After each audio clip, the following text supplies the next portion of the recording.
The coffee in my mug had gone cold. I didn't care. From the kitchen window of my modest two-bedroom house in Westchester County, I watched as the maple trees in my backyard swayed gently in the October breeze. 68 years of life had taught me that sometimes silence was the only appropriate response to cruelty. My arthritic fingers gripped the ceramic mug tighter as I replayed last night's dinner conversation in my head. "How long will you live at our expense?" The words had slithered across the dining table like a venomous snake. My son-in-law, Richard, had said them with such casual disdain, looking me directly in the eyes while my daughter, Emily, stared down at her plate. Their 4,500-square-foot colonial-style home in Scarsdale, the very home I had helped them purchase with a $175,000 down payment, suddenly felt foreign and hostile. I'm Robert Mitchell. For 43 years I worked as a master carpenter, building custom furniture for wealthy clients throughout the tri-state area. My hands, now gnarled from decades of gripping tools and shaping wood, had provided a comfortable life for my family. After my wife Margaret died of ovarian cancer 6 years ago, I'd lived alone in the house we'd bought together in 1985. I'd never expected to be wealthy, but I'd been careful with money. Margaret and I had saved, invested modestly in a few rental properties, and lived within our means. When Emily married Richard Harrington 12 years ago, I'd been cautiously optimistic. He worked in finance, something with hedge funds that I never fully understood, and had the polished confidence of someone accustomed to success. Emily, our only child, had fallen hard for him during her final year at Columbia. She'd always been book-smart, majoring in art history and dreaming of working in museums. Richard had swept her off her feet with weekend trips to Martha's Vineyard and promises of the life she deserved. "Dad, he sees something special in me," she told me, her eyes bright with the certainty of youth. "He says I shouldn't settle for a regular job when I could be so much more."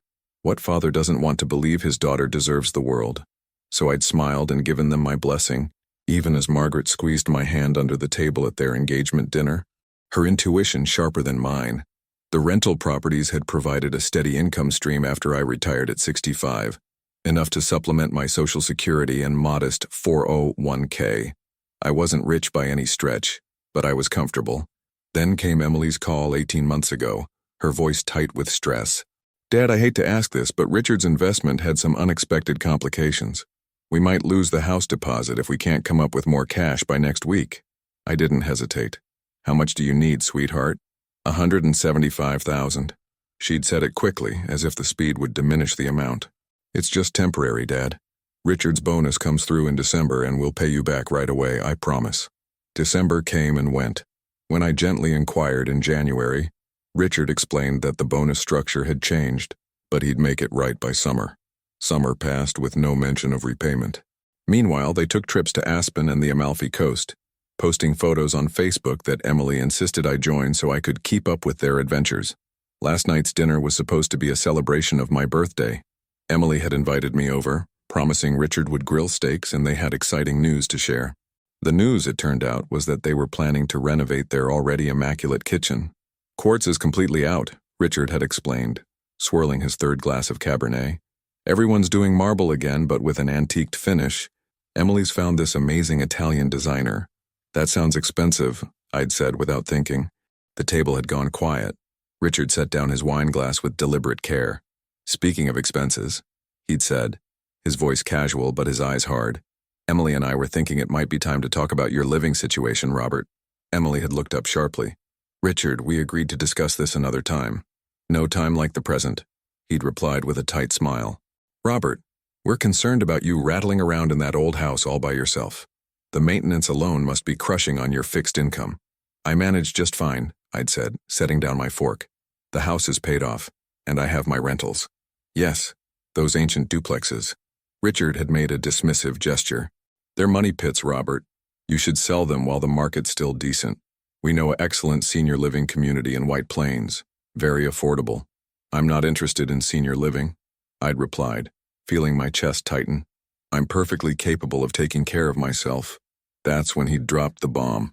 Looking directly at me, he'd asked, "How long will you live at our expense?" As if I'd been the one asking for handouts. As if the $175,000 I'd given them had been some sort of charity they'd bestowed upon me. Emily had gasped. "Richard." "What?"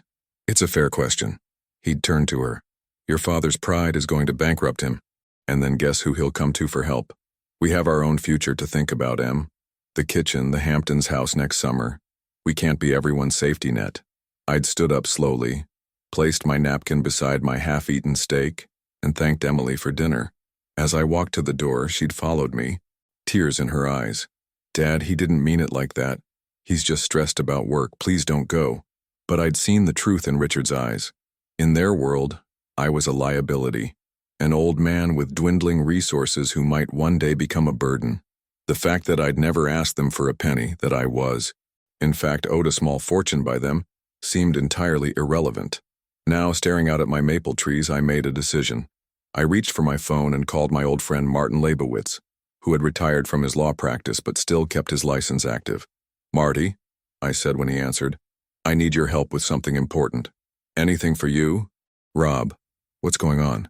"I need to make some changes to my will and set up a few other legal matters. Can I come by tomorrow?" "Of course. Is everything okay?" I watched a cardinal land on the bird feeder Margaret had hung years ago. "No," I said honestly, "but it will be." After ending the call, I walked to the basement door, flipped on the light, and descended the wooden stairs I'd built myself 35 years ago. In the far corner, behind a workbench covered with sawdust and abandoned projects, I moved aside a false panel in the wall. The small safe had been installed when we first bought the house, Margaret's idea after a burglary 2 houses down. I spun the dial, the combination as familiar as my own name. Inside lay documents, a few pieces of Margaret's jewelry I couldn't bear to part with, and an old cigar box. I removed the box and opened it carefully. Inside were the items that would form the foundation of what I was about to do: deeds to 3 rental properties in my name, documents for 2 additional properties Margaret and I had purchased through an LLC registered in her maiden name, and account statements for offshore investments my father-in-law had helped us set up decades ago, investments that even Emily didn't know existed. Beneath these papers lay a sealed envelope with Margaret's handwriting on the front. In case of emergency. I had never opened it, respecting whatever private thoughts she'd wanted to preserve. Now I broke the seal and pulled out a single sheet of paper. It was a letter, dated 3 months before her death. "My dearest Robert," it began, "if you're reading this, I'm gone, and something has happened that has made you doubt yourself or our family. I want to remind you of something important. You have always been stronger than you know. Don't let anyone, not even our Emily, take advantage of your generous heart. You built everything we have with your own 2 hands. Never forget that. All my love, Margaret." I folded the letter carefully and placed it in my shirt pocket, close to my heart. Margaret had seen something coming that I had been blind to. She had always been the perceptive one in our marriage. Returning to the kitchen, I pulled out a legal pad and began to make notes. The plan forming in my mind wasn't about vengeance exactly. It was about justice and teaching a long-overdue lesson about the true value of family, sacrifice, and respect. By morning, I had a clear path forward. As I sipped my fresh coffee and watched the sun rise over my maple trees, I felt something I hadn't experienced in months: purpose. Richard wanted to know how long I would live at their expense. He was about to discover that the question had been backward all along. I arrived at Marty's home office at precisely 10 a.m. His colonial in Bronxville had a converted sunroom, where he still met with a handful of longtime clients. The morning sunlight streamed through windows, overlooking a meticulously maintained garden, casting patterns on the polished oak conference table. "You look determined," Marty observed, settling into his leather chair. "I haven't seen that expression since you decided to build that custom entertainment center for Margaret's birthday." I managed a smile. "This is a bit more complicated than dovetail joints, I'm afraid." For the next 2 hours, I laid out my situation and what I wanted to do. Marty took careful notes, occasionally asking clarifying questions or suggesting alternative approaches. By noon, we had the framework of a plan that was both legally sound and, in Marty's words, elegantly constructed. "You understand that once we set this in motion, there's no turning back," he cautioned, removing his reading glasses. "Family relationships can be damaged beyond repair." I thought about the hurt in Emily's eyes as she'd stood in her doorway, torn between her father and her husband. I thought about the disdain in Richard's voice as he'd suggested I sell my home and move into senior housing. Most of all, I thought about Margaret's letter and the warning she'd left me. "The relationship is already damaged, Marty. I'm just finally acknowledging it." He nodded solemnly. I'll have the paperwork ready by next week. In the meantime, you should gather all the documentation I mentioned, especially regarding the loan to Emily and Richard. I have everything at home. I'll make copies and get them to you tomorrow." As I stood to leave, Marty placed a hand on my shoulder. "Rob, are you sure you want to go through with this? It's not too late to try talking to Emily first without the legal maneuvers." I shook my head. "I've spent my life working with wood, Marty. You know what I've learned? Sometimes you can sand and polish all you want, but if there's rot at the core, you have to cut it out completely before you can rebuild."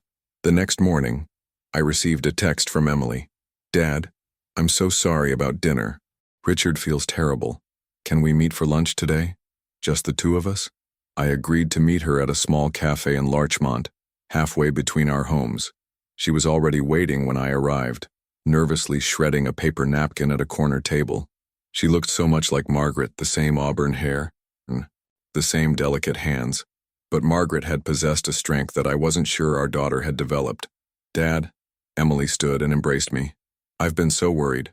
You left so suddenly." "I'm fine, Emily," I assured her, taking the seat across from her. "Just tired." The waitress came and we ordered. A club sandwich for me, just a salad for Emily. When we were alone again, she leaned forward. "I want you to know that what Richard said doesn't reflect how I feel. He was out of line." "Was he?" I asked quietly. "Or was he just saying what you both think but haven't had the courage to say to my face?" Her eyes widened. "Dad, no, that's not fair. I would never—" "Let me ask you something, Emily.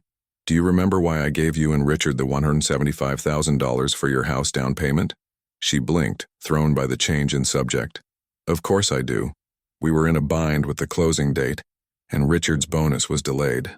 You helped us out of a tough spot, and you promised to pay it back when the bonus came through. That was 18 months ago."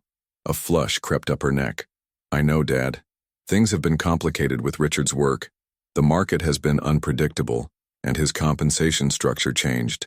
We fully intend to pay you back. While renovating your kitchen and buying a house in the Hamptons?" Her flush deepened. "That's not fair. The Hamptons house is an investment property, and the kitchen needed updating before we can even think about selling someday. These are smart financial moves." "I see." I took a sip of water. "And suggesting I sell my home and move into senior living. Is that another smart financial move?" "Dad, we're worried about you, that's all. That house is so much work, and since Mom died—" She trailed off, then reached across the table to touch my hand. "We just want you to be safe and comfortable." "I am safe and comfortable in my home, Emily. The home where you grew up, where your mother and I built our life together." The waitress arrived with our food, providing a momentary reprieve from the tension. After she left, Emily picked at her salad without eating. "I know how much the house means to you," she said finally. "Richard doesn't understand that kind of attachment. He's more practical. Is that what you call it?" I took a bite of my sandwich, chewed thoughtfully. "Emily, do you know how much money I have?" She looked up, startled by the direct question. Well, I know you have your Social Security and some rental income, and your retirement account, though I assume that's mostly gone by now." "Why would you assume that?" She shifted uncomfortably. "Well, with property taxes in Westchester and maintenance on an older home, plus healthcare costs at your age, it adds up." I nodded slowly. "I see. So in your mind, and Richard's, I'm one unexpected expense away from financial disaster. Dad, we just worry, that's all. If something happened to you, you'd be responsible for an old man with no resources." She had the grace to look ashamed. "That's not what I meant. But it's what Richard meant when he asked how long I would live at your expense." Emily set down her fork. "He apologizes for that. He was having a bad day at work, and he'd had too much wine. In vino veritas," I quoted softly. "In wine, there is truth." We finished our meal in uncomfortable silence. As we waited for the check, Emily made one more attempt. "Dad, why don't you come for dinner again this weekend? Richard will apologize properly and we can all start fresh. Family should stick together. Family should stick together." The irony of her statement wasn't lost on me. I agreed to dinner on Saturday, knowing it would be the last normal interaction we would have for some time. As I drove home, I thought about the image Emily and Richard had of me, a retired carpenter with dwindling savings, living in a house too big for one person, possibly one health crisis away from dependence. It was an image I had inadvertently cultivated by never discussing finances with my daughter. Margaret and I had been raised to believe that money matters were private, that flaunting wealth was vulgar. We'd taught Emily the value of hard work and education, but hadn't explicitly shown her the results of our financial discipline over decades. That oversight was about to be corrected in the most dramatic way possible. Saturday evening arrived, and I pulled into the circular driveway of Emily and Richard's Colonial. The house was impressive. 5 bedrooms, 4.5 baths, a 3-car garage, all on 1.2 manicured acres. The kind of home featured in Westchester Magazine spreads about executive living. The kind of home purchased with hedge fund bonuses and a substantial loan from a father-in-law who worked with his hands. Richard answered the door himself, all smiles and hearty handshakes as if our last interaction had never happened. He was handsome in that polished East Coast way. Salt and pepper hair expertly styled, casual button-down shirt that probably cost more than my best suit, expensive watch glinting on his wrist. "Robert, great to see you. Come in, come in." He ushered me into the foyer with its soaring ceiling and chandelier. "Emily's just finishing up in the kitchen. Can I get you a drink, scotch, wine?" "Scotch would be fine," I replied, following him to the living room with its cream-colored furniture and abstract art. Everything in the room looked expensive and barely used. Richard poured Macallan 18 into crystal tumblers. "Listen, Robert, about the other night, I was completely out of line. Work has been insane lately. Mergers, acquisitions, the market swinging wildly, but that's no excuse for my behavior." I accepted the scotch with a nod. "No, it isn't." He blinked, clearly expecting a more conciliatory response. "Well, anyway, I want you to know that Emily and I only have your best interests at heart. Your family." "Yes, I am." I took a sip of the excellent scotch. "Which is why I've been thinking a lot about family recently, about legacy and what we owe each other." Richard's smile faltered slightly. "Absolutely. Family is everything." Emily appeared in the doorway, wearing an apron over her designer jeans. "Dad, you made it." She hurried over to kiss my cheek. "Dinner's almost ready. I made your favorite pot roast." "Smells wonderful," I said, genuinely touched by the gesture. Despite everything, she was still my little girl in so many ways. Dinner was a careful affair, with Richard on his best behavior, and Emily working overtime to maintain a pleasant atmosphere. They asked about my garden, my woodworking projects, anything safe and distant from financial matters. I played along, sharing stories about the heirloom tomatoes I'd grown and the bookshelf I was building for my neighbor's granddaughter. As Emily served coffee and a store-bought cheesecake, Richard cleared his throat. "Robert, I want to revisit our conversation about your living situation, but in a more constructive way this time." He glanced at Emily, who gave him an encouraging nod. "We've been doing some research and there's a wonderful community in White Plains called Maple Ridge. Independent living, beautiful apartments, social activities, gourmet dining options. And if, down the road, you needed more assistance, it's all there under one roof." "It looks really lovely, Dad," Emily added, sliding a glossy brochure across the table. "They have woodworking classes and a beautiful garden space for residents. You wouldn't have to worry about maintenance or property taxes anymore." I picked up the brochure and flipped through it without really seeing the pages. "And how much does this paradise cost?" Richard leaned forward. "Well, that's the thing. It requires an initial investment, but then you'd sell your house, which would more than cover it. You'd actually come out ahead, with a nice cushion for the future." "I see. And what about my rental properties?" A quick glance passed between them. "Well," Richard said carefully, "those older units require so much maintenance. It might make sense to liquidate those assets as well, simplify your portfolio. We could help you manage the proceeds for maximum return." Of course they could. I set down the brochure. "That's a generous offer. Before I consider it, though, I'd like to address another matter." I reached into my jacket and removed an envelope.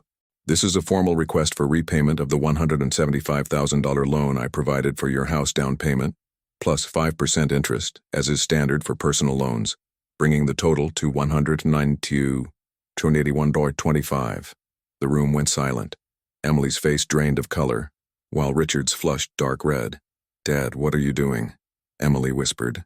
"I'm being practical, sweetheart. Isn't that what Richard appreciates?" I slid the envelope across the table. "The terms are all there, including a payment schedule if you need it." Marty Leibowitz drew up the paperwork.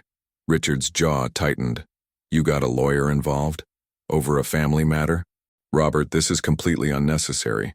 As I've explained, my bonus structure has changed, but we fully intend to pay me back while renovating your kitchen and purchasing a house in the Hamptons. Yes, Emily mentioned that. I stood up slowly. I've been patient for 18 months. I'm simply formalizing what was already agreed to.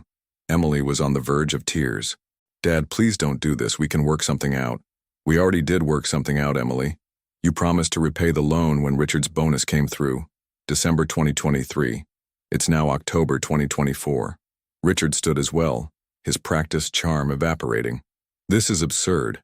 You're going to damage your relationship with your only daughter over money? What kind of father does that? I looked him directly in the eyes. The kind who taught his daughter that promises should be kept and debts should be honored. The kind who doesn't appreciate being treated like a charity case by the very people who owe him a small fortune. I turned to Emily. I'll see myself out. Please review the documents and respond within the time frame indicated. As I walked to the door, Emily followed me, tears now flowing freely. Dad, wait. This isn't like you. What's happened to you? I paused with my hand on the doorknob. Nothing's happened to me, Emily. I'm the same father who worked 60-hour weeks to put you through Columbia, who never missed a dance recital or a parent-teacher conference, who gave you $175,000 when you needed it without hesitation. What's happened is that I've finally recognized how you and Richard see me, as a financial liability, rather than as family. I opened the door. Review the documents, Emily. We'll talk after you have. The drive home was difficult. I kept seeing Emily's tears, hearing her voice calling after me as I walked to my car. But beneath the guilt was a steely resolve. This was just the opening move in a carefully orchestrated plan, one that would ultimately reveal the true nature of my son-in-law and, I hoped, open my daughter's eyes before it was too late. The next morning, my doorbell rang at 9:15 a.m. I opened it to find Emily on my doorstep, eyes red-rimmed from crying, still wearing yesterday's clothes. May I come in? She asked quietly. I stepped aside, and she entered the home she'd grown up in, looking around as if seeing it for the first time. The worn but comfortable furniture, the built-in bookshelves I'd crafted by hand, the photographs of our family in simple frames. In the kitchen, I poured her a cup of coffee, adding the splash of cream she'd preferred since college. We sat at the small oak table where our family had shared thousands of meals over the decades. Richard doesn't know I'm here, she said finally, staring into her coffee. We had a huge fight after you left. He said some things. What kind of things? She looked up, her eyes filling with fresh tears. He called you a manipulative old man who was trying to guilt-trip us. He said we don't owe you anything because parents are supposed to help their children without expecting repayment. She wiped her eyes with the back of her hand. He said if you're so broke that you need the money back, then we should definitely get you into assisted living before you burn through whatever's left. I nodded slowly, unsurprised. And what do you think, Emily? I think I'm confused and hurt. She took a shaky breath.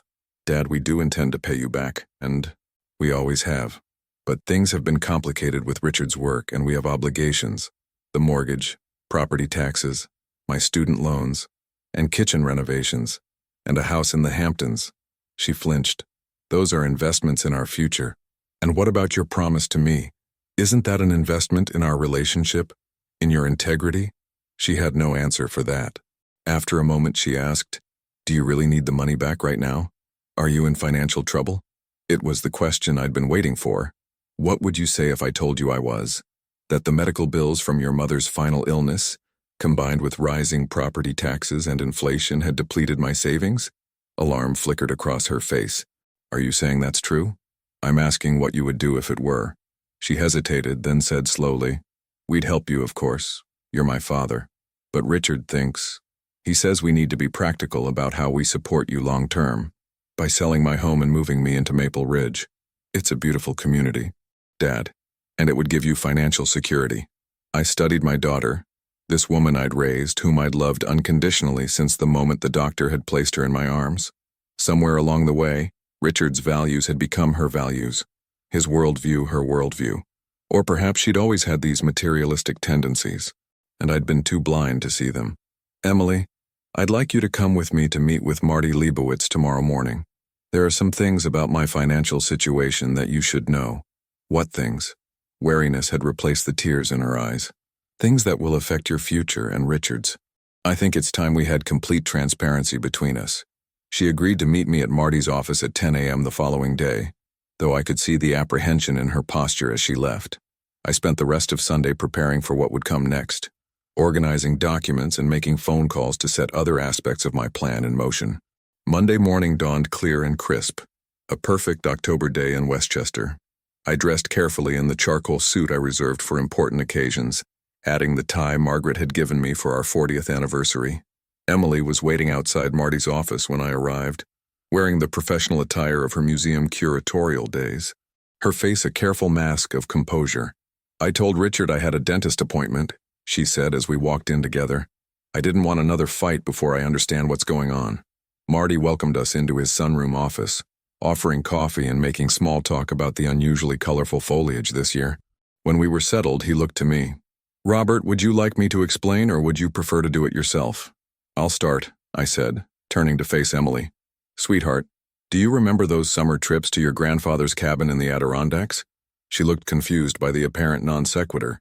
Of course. Every August until I was in high school.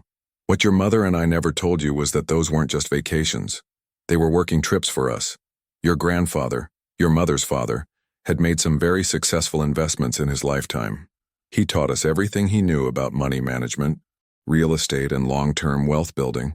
Emily's brow furrowed. Grandpa James, the insurance salesman, the insurance executive who retired early and managed his own investment portfolio, I corrected gently. The man who paid cash for that cabin with 200 feet of lakefront property. I nodded to Marty, who opened a file folder and slid several documents across the table to Emily. These are the deeds to 5 rental properties in Westchester County, he explained. 3 are in your father's name, and 2 are held by an LLC registered in your mother's maiden name, Wilson Properties. Together, they generate approximately $218,000 in annual rental income, after expenses. Emily stared at the papers, then back at me. I knew about the duplexes on Maple Street, but 5 properties? That can't be right. There's more, Marty continued, producing another document. This is a statement for your parents' investment portfolio, managed through Fidelity. The current value is just over $3.4 million. Emily's mouth actually fell open. 3.4? Dad, is this some kind of joke? No joke, sweetheart. Your mother and I lived well below our means our entire lives. We reinvested most of the rental income, made maximum contributions to our retirement accounts, and followed your grandfather's investment strategy to the letter. But you're a carpenter. Mom was a school librarian. Yes, and we loved our work. But we were also savers and careful investors. We didn't need luxury cars or vacation homes to be happy. I leaned forward. Emily, I'm not just comfortable, I'm wealthy by most standards. The $175,000 I lent you and Richard represented less than 5% of my liquid assets. She sat back, visibly stunned. Why didn't you ever tell me? Your mother and I believed in teaching you the value of hard work and education. We wanted you to find your own path, not rely on an inheritance, and honestly, I never thought it would matter. I assumed you'd married Richard because you loved him, not because you needed financial security. Marty cleared his throat. There's one more thing you should see, Emily. He passed her another document, my recently revised will. As she read it, her face paled. You're disinheriting me? Not exactly, I said. I've established a trust that will provide you with a modest income for life, about $60,000 annually, adjusted for inflation. The bulk of my estate, however, will go to the Robert and Margaret Mitchell Foundation for Arts Education, in memory of your mother. Emily set down the document with trembling hands. When did you do this? Last week, after Richard asked how long I would live at your expense. Tears welled in her eyes. This is punishment, then? For what Richard said? For not paying back the loan right away? No, Emily. It's protection. For you and for the legacy your mother and I built together. I took her hand across the table. I've watched how Richard operates, how he views money and family obligations. He married the daughter of a carpenter, expecting modest in-laws who might someday need his financial support. Instead, he got me, someone who could buy his Scarsdale home with cash if I wanted to. So this is about showing up Richard? Proving you're richer than he is? This is about truth, Emily. Richard's truth is that money determines a person's value. My truth is that character does. I squeezed her hand. The loan repayment request stands. Not because I need the money, but because I need to see that you and Richard honor your commitments even when they're inconvenient. She pulled her hand away. And if we don't? If we can't come up with nearly $200,000 right now? You'll cut me out of your will completely? The will is already signed and executed, but that's not the only consequence. I nodded to Marty again, who produced one final document. This is a notice of foreclosure on your home, he explained, his tone professionally neutral. Your father purchased your mortgage from Citibank last week. Emily gasped. You what? Mortgages are bought and sold all the time, I explained. Banks do it every day. I made Citibank an offer they couldn't refuse. You can't do this, she whispered. You can't take our home. I don't want to take your home. Emily, I want you and Richard to honor your debt. You have 3 options: pay back the original loan plus interest, refinance the mortgage with another lender, and use the cash to repay me, or default and face foreclosure. This is insane, Emily said, standing abruptly. You're destroying our family over money. You're no better than Richard. The accusation stung, but I kept my voice level. I'm holding you accountable for your choices, Emily, the same way I taught you to be accountable when you were growing up. She grabbed her purse. Richard was right about you. You are manipulative, using your money to control us, to punish us for not living the way you think we should. Emily, no, I don't want to hear it. Keep your millions, Dad. Donate it all to charity if that makes you feel superior. But don't expect me to be part of your life after this. She stormed toward the door, then turned back. Mom would be ashamed of you. After she left, Marty and I sat in silence for several moments. Finally, he spoke. That went about as well as could be expected. She'll be even angrier when she tells Richard. He'll see it as a personal humiliation, that his father-in-law, a carpenter, has been secretly wealthy all along. Are you sure you want to go through with the next phase? We could pause here. Give Emily time to process everything. I shook my head. No. Richard needs to understand exactly who he's dealing with, and Emily needs to see who she's really married to. The next step was already in motion. I'd hired a private investigator 3 days earlier, not to dig up dirt on Richard, but to verify information I'd stumbled upon accidentally 6 months ago. It had been a random discovery. I'd been at their house, helping Emily hang a mirror in their foyer while Richard was supposedly at work. Her phone had chimed with a text, and she'd asked me to check it while she held the mirror in place. The message was from someone named Sophia. Are still on for Friday? A knows nothing.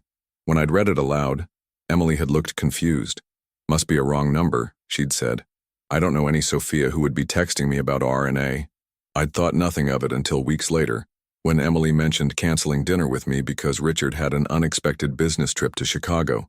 That same evening, I'd spotted his car parked outside a restaurant in White Plains while I was driving home from a hardware store. Inside, through the window, I'd glimpsed him dining with a blonde woman who definitely wasn't my daughter. I hadn't mentioned it to Emily. Without concrete proof, it would have been my word against his. And Richard was skilled at manipulation.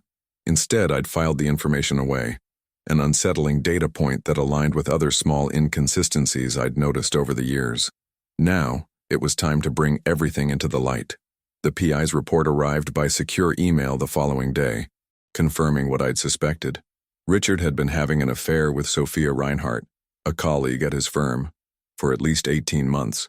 There were hotel receipts, restaurant bills, and photographs of them together in situations that left no doubt about the nature of their relationship. More disturbingly, there were also records of a joint brokerage account in both their names with deposits totaling over $240,000, including a deposit of $175,000 in December 2023, the exact amount and timing of Richard's supposed delayed bonus. He had taken my money intended for Emily's home, and invested it with his mistress.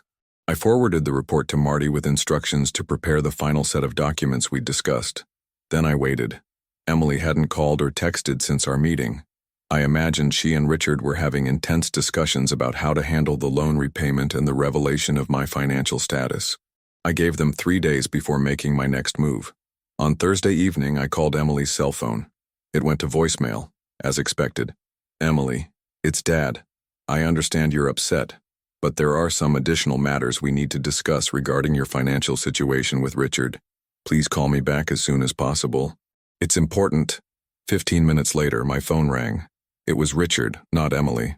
Robert, he said, his voice tight with controlled anger. "I think we've had enough of your games. Emily is extremely distressed by your manipulative tactics." "Hello, Richard, I'm sorry to hear that. Is Emily available to speak?" "She doesn't want to talk to you right now. In fact, she's asked me to handle this situation going forward. We've consulted our own attorney about your predatory purchase of our mortgage and the coercive loan repayment demands." "I see. And what did your attorney advise?" He made a sound of derision. "That your actions, while technically legal, are morally reprehensible and could potentially be challenged as elder financial exploitation, given your advanced age." "Elder financial exploitation?" I couldn't help but laugh. "That's creative, Richard. Especially coming from someone who diverted $175,000 of my money into a joint investment account with his mistress." The line went silent for several seconds. When Richard spoke again, his voice had lost its confident edge. "What are you talking about?" "Sophia Reinhardt, the joint Schwab account, the deposit that matches exactly the bonus you claimed was delayed. Should I continue? You're having me investigated? This is outrageous." "No. What's outrageous is stealing from your father-in-law to fund investments with your mistress. What's outrageous is suggesting I move into senior living while you use my money to plan a future with another woman. You have no proof of any of this," he said, but uncertainty had crept into his voice. "I have hotel receipts, Richard, restaurant bills, photographs, bank records. If you'd like, I can share them with Emily, your firm's HR department, and the Westchester District Attorney's Office, as what you've done likely constitutes fraud." Another long silence. "What do you want?" "I want to meet with both you and Emily tomorrow evening at my house. 7 p.m. sharp. Come prepared to discuss a resolution to our financial entanglements. And if we refuse, then the documentation I've collected goes to Emily, your employers, and the authorities on Saturday morning." He hung up without another word. I set down my phone and walked to the kitchen window, looking out at the maple trees now ablaze with autumn colors. I felt no satisfaction, only a deep sadness for what was to come. But some rot couldn't be sanded away or hidden beneath a fresh coat of paint. It had to be cut out entirely. They arrived precisely at 7 p.m. the following evening, pulling into my driveway in separate cars, Emily's modest Subaru followed by Richard's BMW. I met them at the door, ushering them into the living room where I'd set out coffee and the apple pie that had been Emily's favorite since childhood. Neither looked in the mood for refreshments. Emily's eyes were red and puffy, her face drawn with stress and lack of sleep. Richard appeared outwardly composed in his tailored suit, but the tight set of his jaw and the nervous tapping of his fingers against his thigh betrayed his anxiety. "Thank you both for coming," I began, taking a seat across from them. "I know this is difficult. Just tell us what you want," Richard said tersely. "You've made your point." Emily looked at him sharply. "What does he mean, Dad?" "What point?" I studied her face carefully. "He hasn't told you, has he?" "Told me what?" She turned to Richard. "What is he talking about?" Richard shot me a warning look. "Your father has been making wild accusations based on some half-baked investigation he commissioned. It's all easily explainable, but he's determined to paint me as the villain in his revenge fantasy." I reached into a folder beside my chair and removed several photographs, placing them on the coffee table facing Emily. They showed Richard and Sophia entering a hotel, dining together at an upscale restaurant, holding hands in a park. Emily picked them up with trembling hands. "What is this? Who is she?" "Sophia Reinhardt," I answered when Richard remained silent. "A portfolio manager at Richard's firm. They've been involved for at least 18 months, possibly longer." Emily's voice was barely audible. "Is this true?" Richard ran a hand through his perfectly styled hair, his composure cracking. "It's not what it looks like. Sophia is a colleague. We work closely together on several key accounts." "Do you normally kiss your colleagues in hotel elevators?" I asked, sliding another photograph across the table. Emily gasped, a small wounded sound that broke my heart. Richard's face flushed dark red. "Fine," he snapped. "Yes, Sophia and I have a relationship. It just happened, Emily. These things happen in marriages. It doesn't mean I don't care about you." "When?" Emily whispered. "When did it start?" Richard looked away. "About 2 years ago, but it's not serious. It's just physical." I placed one final document on the table, the Schwab account statement showing the $175,000 deposit. "Physical enough to invest my money with her." Emily stared at the statement. "What is this?" "Remember the money I lent you for your house down payment? The money that was supposed to be repaid when Richard's bonus came through?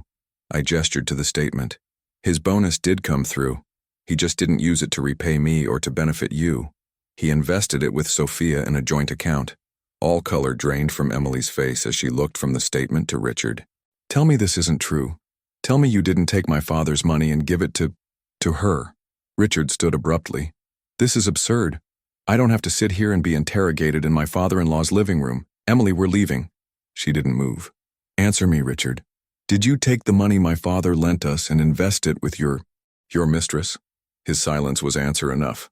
Emily covered her face with her hands, her shoulders shaking with silent sobs. Richard paced the room, running his hands through his hair, his carefully constructed facade crumbling. It wasn't like that, he said finally. The money went into our joint investment fund. It's still our money, Emily. I was going to surprise you when it had grown enough to buy the Hamptons house outright. With Sophia's expertise? I asked quietly. Is that why her name is on the account? Richard rounded on me. You think you're so clever, don't you? The blue-collar carpenter with his secret millions. Playing us all for fools. He laughed bitterly. You know what's really pathetic? How desperate you are to prove your worth. To show that you're more than just an old man with calloused hands and a high school education.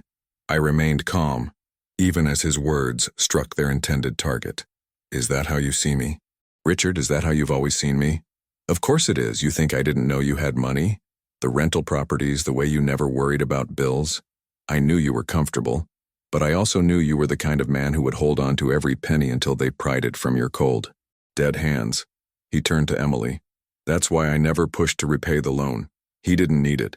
He was using it as a way to control us, to keep us indebted to him.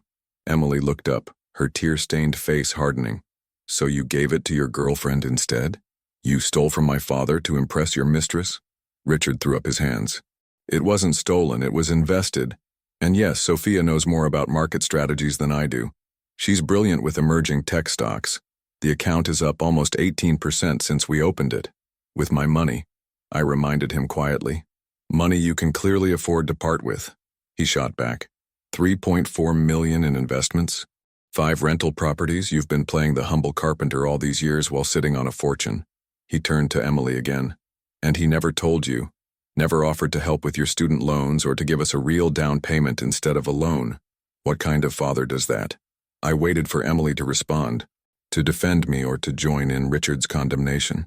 Instead, she stood up slowly, gathering her purse. I'd like to go now, she said, her voice eerily calm. I need some time to think. Richard moved toward her. Emily, wait. We should talk about this. She held up a hand to stop him. Not now. Richard, not here. She turned to me, her expression unreadable. Dad, I can't process all of this right now. I need space. I understand, sweetheart. Take whatever time you need. She nodded once, then walked to the door. Richard hesitated, clearly torn between following her and continuing his tirade against me. This isn't over, he said finally, pointing a finger at me. You've overplayed your hand, Robert. Emily might be upset now, but she'll see through your manipulation eventually. After they left in their separate cars, I sat alone in my living room, the untouched apple pie a sad reminder of happier times. I wasn't naive enough to think that exposing Richard's betrayal would automatically restore my relationship with Emily. She had just had her marriage and her understanding of her father upended in a single evening. It would take time for her to sort through her feelings, to decide what she wanted for her future. The next morning I received a text from Emily. Staying at Sarah's apartment in the city. Need time. Please don't contact Richard. Sarah had been Emily's roommate at Columbia, now a corporate attorney living in Manhattan. I texted back a simple acknowledgement and then called Marty to update him on the situation. So she knows everything? He asked after I recounted the previous evening. About Richard's affair and the diverted money, yes. I didn't get into the foreclosure or the revised will. She was too shell-shocked. Understandable. What's your next move? There's no next move, Marty. The ball's in Emily's court now. She needs to decide what she wants to do about her marriage and about our relationship. And if she reconciles with Richard? I sighed deeply. Then I'll have to accept that and adjust my plans accordingly. But I don't think she will. Emily has her mother's sense of dignity beneath all of Richard's influence. For the next 2 weeks, I heard nothing from Emily beyond brief texts assuring me she was okay and still staying with Sarah. I focused on my woodworking, completing the bookshelf for my neighbor's granddaughter, and starting on a hope chest I'd been designing for years, but never found time to build. On a Wednesday afternoon in early November, my doorbell rang. I opened it to find Emily standing on my doorstep, a small suitcase beside her. "Hi, Dad," she said softly. "Can I come in?" I stepped aside, wordlessly embracing her as she entered. She looked exhausted, but somehow lighter, as if a burden had been lifted from her shoulders. In the kitchen, I made tea the way Margaret always had, loose-leaf Earl Grey, steeped for exactly 4 minutes in the brown Betty teapot that had been a wedding gift. Emily wrapped her hands around the mug, seeking its warmth. "I've left Richard," she said without preamble. "I've filed for divorce. I'm sorry." "Sweetheart?" She looked up, surprised. "Are you? I thought this was what you wanted." "What I wanted was for you to see the truth and make your own choice. I'm sorry you're hurting. I'm sorry the man you married betrayed your trust." She nodded slowly.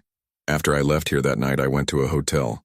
I couldn't bear to go home, to that house that suddenly felt like it was built on lies. The next morning, I went to the firm where Richard works and asked to speak with Sophia Reinhardt."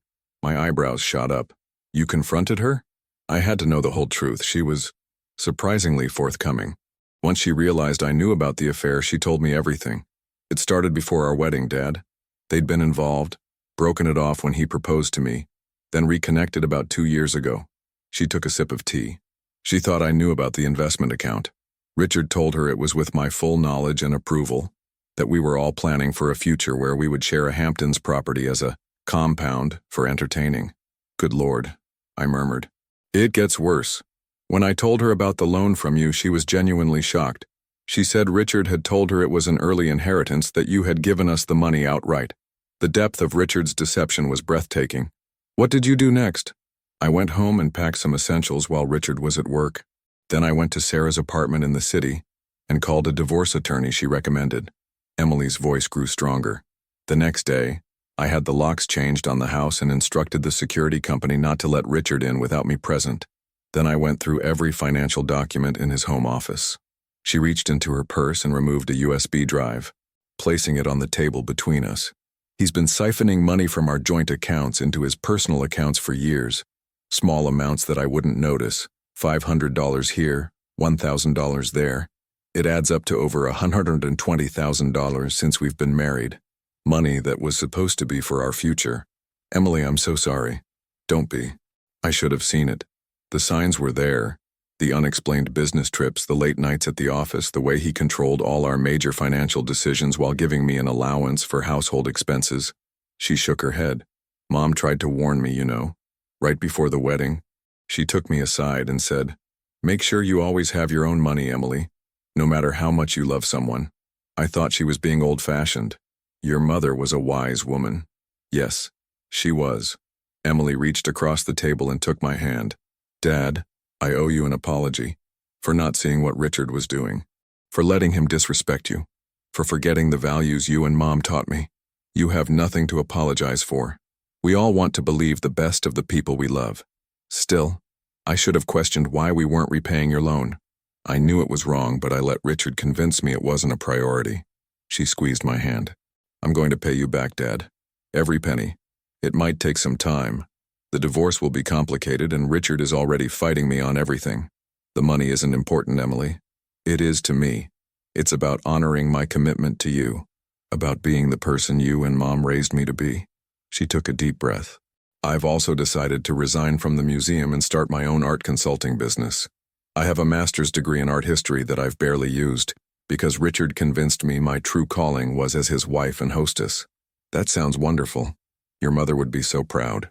Which brings me to my next question." She hesitated. "Is the guest room still available? I need a place to stay while I get back on my feet, just temporarily." I felt a warmth spread through my chest that had nothing to do with the tea. "Emily, this is your home for as long as you need it. It always has been. Even after everything I said, the awful things I accused you of, we both said things we regret. What matters is that we're family. Real family, not the version Richard tried to create." 2 days later, Emily moved into the guest bedroom that had once been hers, bringing only essential clothing and personal items. She left most of her possessions in the Scarsdale house, telling me, "It's just stuff." Most of it never really felt like mine anyway. The divorce proceedings were as acrimonious as expected. Richard fought for everything: the house, the investment accounts, even Emily's grandmother's jewelry. He hired an aggressive attorney who specialized in high-net-worth divorces, clearly planning to drain Emily financially until she gave in to his demands. What Richard hadn't counted on was Marty Leibowitz. Though semi-retired, Marty called in favors from former colleagues at prestigious Manhattan firms, assembling a legal team that quickly outmaneuvered Richard's attorney. The evidence of financial infidelity and misappropriation of funds, both mine and Emily's, created a compelling case for an unequal distribution of assets in Emily's favor. The foreclosure proceedings on the Scarsdale house became unnecessary when the divorce court ordered it sold and the proceeds divided, with Emily receiving a larger percentage due to the misappropriated funds. As for my loan, the court ordered Richard to repay it in full from his share of the assets, with interest. Throughout this difficult period, Emily began rebuilding her life. She set up her art consulting business in my converted garage, leveraging her museum contacts and expertise in contemporary art to attract clients. She reconnected with old friends she'd neglected during her marriage, started taking photographs again, a hobby she'd abandoned when Richard dismissed it as amateurish, and even joined me in my woodworking shop, learning to use the tools that had sustained our family for generations. 6 months after that fateful dinner when Richard had asked how long I would live at their expense, Emily and I sat on the back porch, watching the fireflies emerge in the summer twilight. She had just signed the final divorce papers that afternoon, officially ending her 12-year marriage. "How are you feeling?" I asked, passing her a glass of Margaret's favorite Riesling. "Lighter, sad, but lighter." She took a sip of wine, contemplating the flickering lights in the garden. "Do you know what Richard said to me today after we signed the papers? He said I'd regret choosing a carpenter's life over the future he could have given me. And what did you say?" A smile played at the corners of her mouth. "I told him that my carpenter father taught me the difference between things that are built to last and things that just look good on the surface." She turned to me, raising her glass. "To building things that last." I clinked my glass against hers. "To knowing the difference." Later that evening, after Emily had gone to bed, I went down to the basement and opened the safe one last time. I removed the letter from Margaret, now worn from frequent reading, and added it to a new envelope containing documents Marty had prepared. Then I sealed it and wrote on the front, "For Emily, when I'm gone." Inside were the details of my revised will, the one that now left everything to Emily, with the stipulation that she establish a smaller foundation in Margaret's name for arts education. There was also information about all the financial accounts, property deeds, investment portfolios, and insurance policies that would one day be hers. Richard had been right about one thing. I had been playing the humble carpenter for years. Not to deceive anyone, but because that's truly how I saw myself. A man who worked with his hands, who built things meant to last, who found dignity in honest labor. The money had never defined me, and I hoped it never would define Emily either. I returned the envelope to the safe, knowing it might be years or even decades before she read its contents. In the meantime, we had a different kind of wealth to focus on, the invaluable currency of family, integrity, and shared purpose that Richard, for all his financial acumen, had never understood. As I climbed the stairs back to the kitchen, I glanced at the photograph of Margaret on the wall, her smile radiant, her eyes knowing. "You were right," I whispered to her. "You saw it coming long before I did." In the quiet of the house, with my daughter sleeping peacefully down the hall, I felt Margaret's presence as clearly as if she were standing beside me. "We built something that lasts," I told her, "and now Emily knows how to build it too." If you like this story, please like this video, subscribe to the channel, and share your impressions of this story in the comments. To listen to the next story, click on the box on the left.